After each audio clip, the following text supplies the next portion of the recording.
Assalamualaikum Pak Sekda. Waalaikumsalam warahmatullahi wabarakatuh.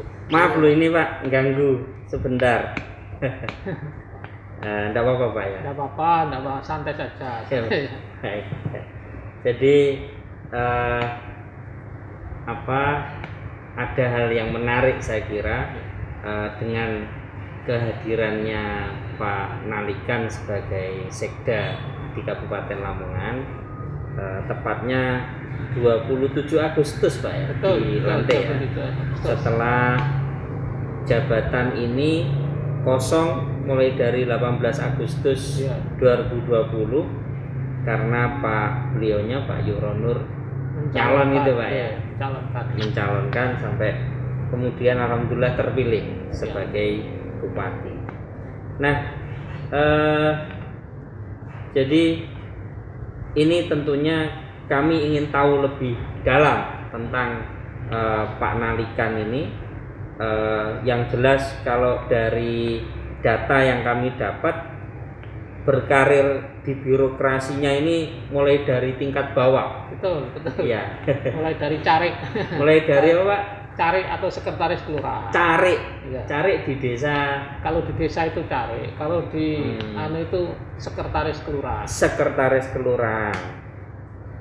Terus kalau data saya setelah jadi carik Bapak ini terus jadi sekretaris camat juga Pak ya? Betul. Sekretaris camat, terus ke camat, jadi camat ya.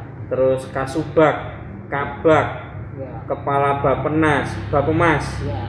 Kepala Dinas Ketahanan Pangan, Asisten 1 Pemerintahan ya. Terus PLT Kadis Pendidikan dan sekarang Sekretaris Daerah. Ini luar biasa Pak, berbagai posisi pernah diisi, artinya beliaunya sangat berpengalaman di birokrasi.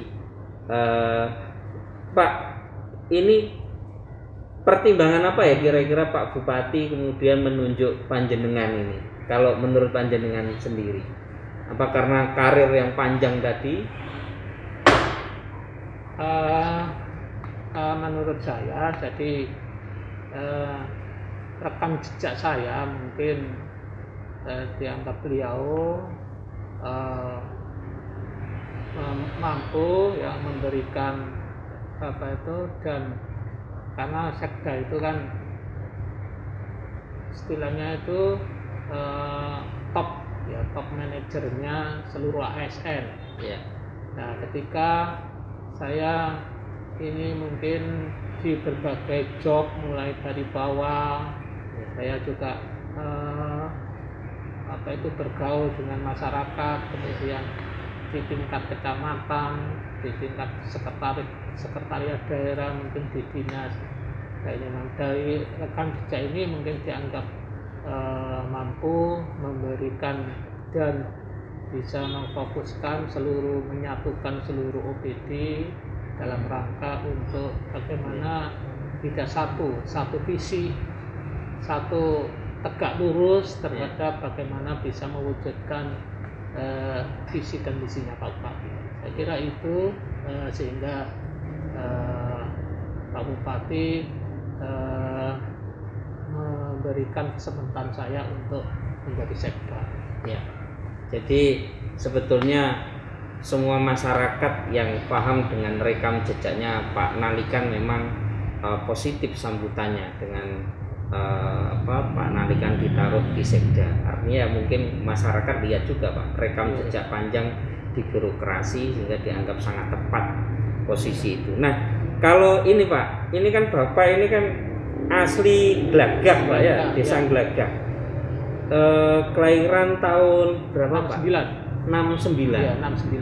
Terus SD-nya di sana juga Pak? SD Glagah, SMP PGRI Glagah juga, terus SMA 2 Lamongan. Dari SD sampai SMP di Glagah. Bisa kita bayangkan kira-kira tahun segitu Glagah itu seperti apa Pak ya? Jadi tahun segitu Glagah itu ya sering banjir. Jadi situasinya kalau musim penghujan rendeng lah itu banjir, terus kemudian jalan juga batu-batu, nggak ada aspal. Becek juga Pak ya?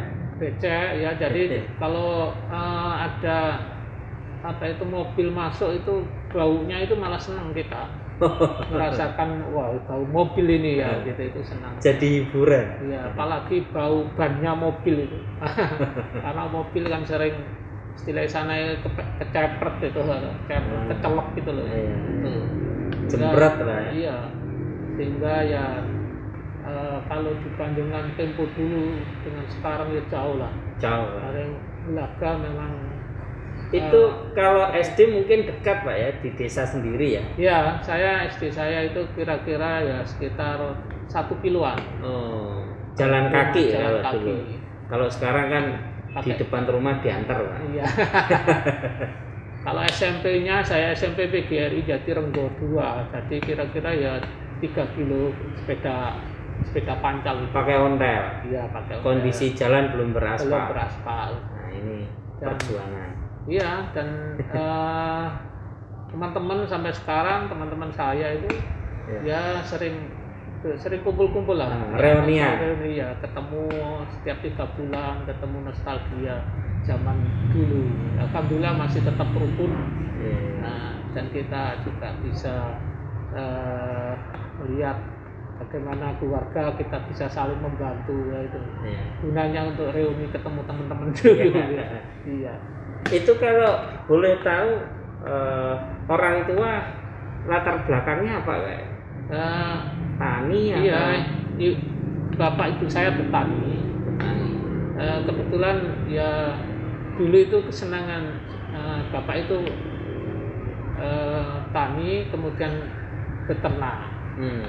Makanya di sini ada, mungkin di kantor ini ada gambar ternak itu mengilustrasikan kehidupan panjenengan. Ya dulu. Aku pengen ingat gitu. Jadi waktu itu saya itu punya bapak itu punya sapi itu 2, 3 gitu. Kalau kambing saya itu yang bagian mengembala kambingnya sekitar 15. Oh, 15 kambing. 15 kambing. Yang angon ya. Angon. Dulu kita itu kenapa kok harus banyak itu? Ketika kita mau ujian, kakak ujian itu dijualkan kambing itu. Jadi selama ini sampai SMA itu untuk biaya dan sebagainya insya Allah tidak ada kendala. Tidak ada kendala katanya dengan itu. Beranak kita kambing dijual. Dan cara ternaknya konvensional. Konvensional ya? Kita bawa ke tambak, galengannya tambak itu, terus kita ngarit sedikit kita. Pak Sekda pernah ngarit Pak? Oh iya, itu sampai itu saya itu ingat saking katakanlah malu ya kadang-kadang ketemu teman-teman itu. Saya itu ngarit setiap hari, mesti ngaritnya 2 kali. Pagi sore. Pagi sama sore. Sebelum kita berangkat sekolah atau sesudah berangkat sekolah. Nah itu kalau ketahuan, kadang-kadang saya menyelinap dulu baru. Karena malu tadi. Karena ini tempatnya, kandangnya itu persis di jalan raya, pinggir jalan raya ada di dusun Gelaga sana, di dusun Podo. Jalan di situ sehingga orang lalu lalang, orang mau berangkat sekolah kemana lewat situ. Nah ini kadang-kadang malu kita ini timbul, waduh. Nah, ini ketemu teman ini saya gitu. Itu sampai SMA. Sampai SMA ya. Sampai SMA. Saya SMA itu kalau di Lamongan itu kos itu hari Sabtu, Senin sampai hari Sabtu, Minggu pulang. Pokoknya kalau tidak ada pelajaran saya mesti pulang. Ngarit gitu. Iya, pulang sebentar Nah, kalau pulang ke Gelaga, kalau dari Lamongan itu kan jauh. Kita kadang-kadang ya gandol. Naik apa Pak kalau dulu? Sering gandol itu. Mobil itu? Iya, gandol mobil dulu. Enggak, iya. Biasanya truk kol bawa apa itu material. Lah turunnya nanti di daerah Soko, Soko ke sana itu jalan. Tapi ya dengan bertiga, berempat kadang-kadang itu ya seru saja ya, seru, bisa menikmati. Iya. Iya.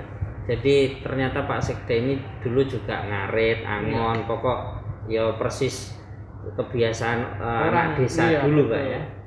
Terus kalau ibu saya ini penjual beras. Jadi penjual beras di samping penjual beras di pasar juga penjual beras keliling gitu.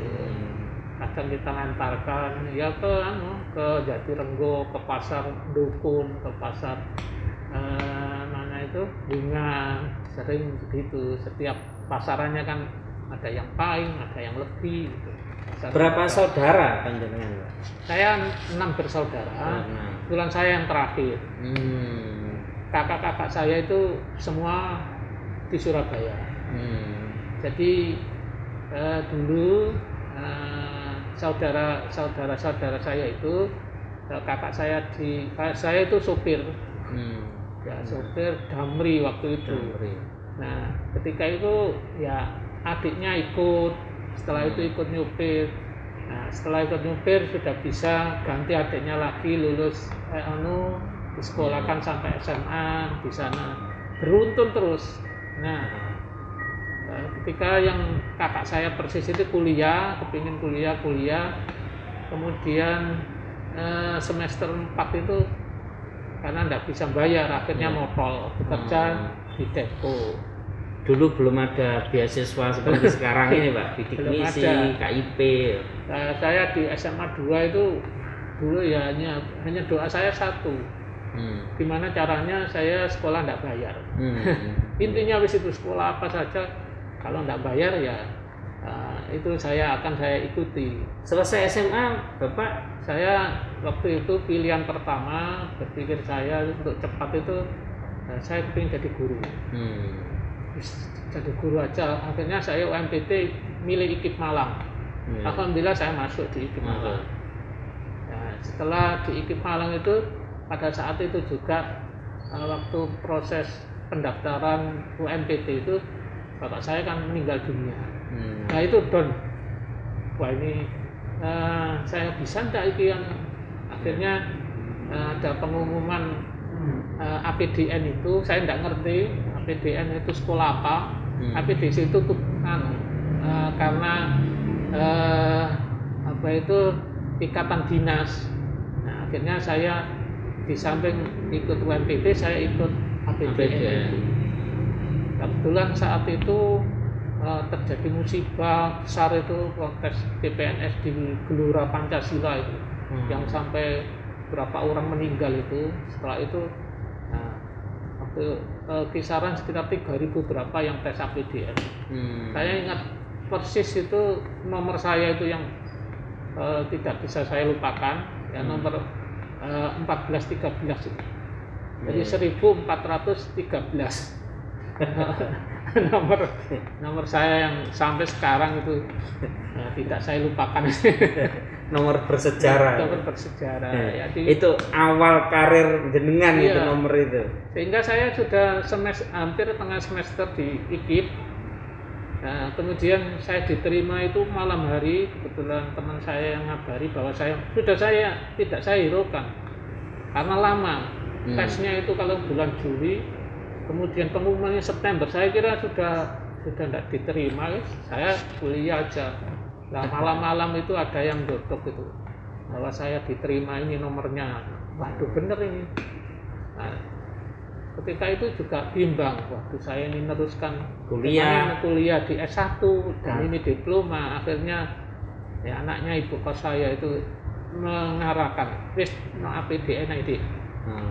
Nah, akhirnya itu saya mantap di APDN. Iya, ternyata itu akhirnya jadi jalan karir panjenengan. Tepat itu pilihannya. Pilihannya sesuai dengan doanya. Tidak bayar juga, Pak? Tidak bayar. Di APDN tidak bayar, Pak? Di APDN itu sekolah masuk, pokoknya disiplin dan patuh. Nah, terus sudah makan dikasih, pakaian juga dikasih. Selama 6 bulan itu, setelah itu kita sudah tes bisa capak. Kita waktu capak itu juga dapat gaji. Penempatannya langsung di Lamongan? Penempatnya di Lamongan. Saya langsung ditempatkan di Lamongan. Yang tadi sekretaris. Awal saya staf saya staf di bagian backdesk. Nah, setelah staf di bagian backdesk, saya 2 atau 3 tahun begitu saya tes ingin tugas belajar lagi. Kan itu diploma. Saya setelah itu saya kuliah di Unisma malah. Unisma. Ya. S1 saya di Unisma. Nah, ketika saya mau wisuda, itu ada tes IIP, Institut Ilmu Pemerintahan di Jakarta. Nah, itu saya izin, diperbolehkan ikut tes, kemudian saya masuk di IIP. Nah, setelah di IIP ini, akhirnya ini saya tinggal juga di Unisma ini, tinggal ngambil ijazahnya tidak saya ambil karena saya. Jurusan apa Pak kalau di situ? Saya di Unisma. VIA juga. Oh. VIA. Di VIA, kemudian saya daripada nebus itu ijazah, kalau membayar kan, saya buat itu untuk ke Jakarta. Saya buat untuk di Jakarta. Jadi, itu. Memang kalau dari latar belakang pendidikan juga sangat pas. Ya, linear. APDN terus kemudian IIP, Institut Ilmu Pemerintahan. Institut Ilmu Pemerintahan, birokrasinya dari bawah. Ini luar biasa, kompetensinya, karirnya menarik memang Pak, sehingga saya kira tidak salah kalau Lamongan punya Sekda Pak Nalikan.